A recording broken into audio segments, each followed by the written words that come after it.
Janene Tague wants to go first. So, we're all in her debt, so go ahead.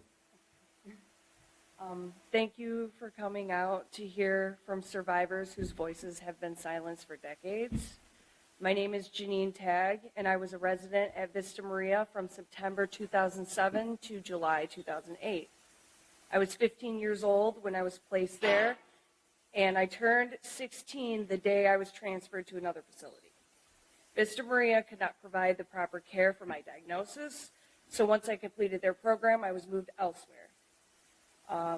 Towards the end of my stay, I was diagnosed with Asperger syndrome, which we now know as autism spectrum disorder.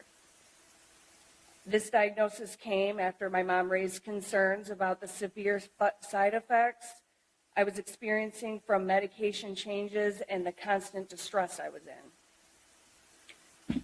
I was placed at Vista Maria through the juvenile justice system, not foster care. I was court-ordered to complete the program before returning home.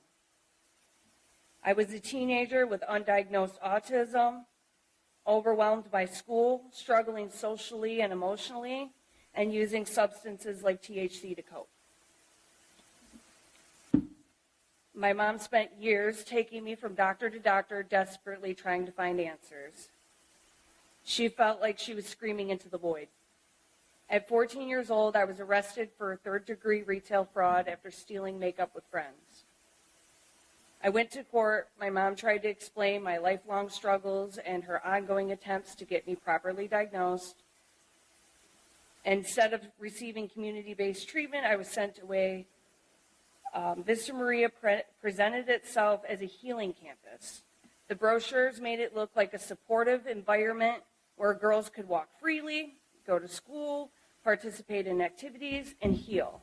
I believed them. I thought maybe this would help me. I was transported in shackles and handcuffs. When we arrived, I saw a high security fencing, locked doors requiring key cards, and quickly realized this was not what had been advertised. Every moment was controlled, every door was locked, freedom did not exist.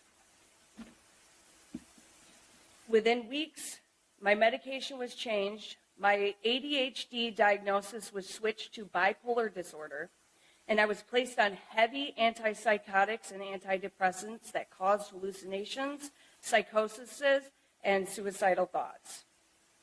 I begged for help. I told them the medication was harming me. I was ignored. They would not allow refusal of medication. They would just crush up the pills and they forced them on us. The first time I resisted, I was restrained and injected with a medication that left me unconscious for nearly 2 days. When I woke up, my clothes had been taken, and I was placed on constant observation. I was watched while I showered. I was humiliated and stripped of my dignity. Restraints were routine. Staff frequently used excessive force. I suffered multiple injuries and required physical therapy.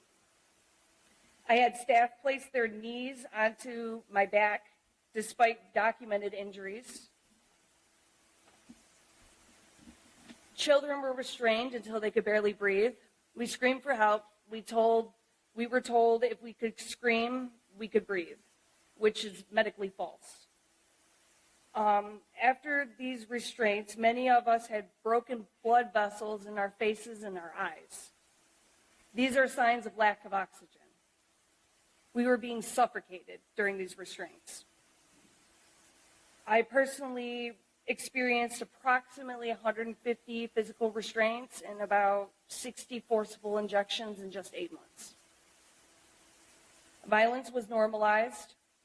Staff once pulled a fire alarm to bring everyone to the cafeteria and encouraged the girls who had fought the night before to fight again so they could watch. Staff jumped into the fight and called it restraining. Girls were seriously injured during that incident. Leadership failed us. Instead of protecting children, they protected the institution. Vista Maria was being paid hundreds of dollars per day per child. Yet there is no accountability, no reform, only image management and silence. We were told that this was our fault, that we deserved it. that our trauma was the consequences of our mistakes. That message broke something inside of me.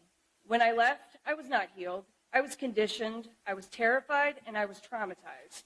Within weeks, I began using heroin. My life spiraled. I lived in abandoned houses in Detroit.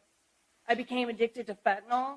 I engaged in high-risk behaviors that should have killed me. Today, I stand before you 6 years in recovery. Because of my trauma, I could not enter traditional rehab. It put me back in fight or flight. Medication-assisted treatment, harm reduction saved my life. I was met with compassion instead of punishment, support instead of shame. Today, I work in harm reduction in Detroit. I meet people where they are. I help them stay alive until they're ready to change. And I can tell you, the number of individuals who were once in facilities like Vista Maria or Vista Maria who are now unhoused, addicted to substances, and trapped in the cycle of exploitation is absolutely devastating. Many of the girls I lived with are no longer alive. Many are still too afraid to speak. And to every survivor who thought no one would believe them, I want you to hear this. We believe you. I believe you. And if we don't speak, the cycle continues, and children will keep paying the price. Thank you.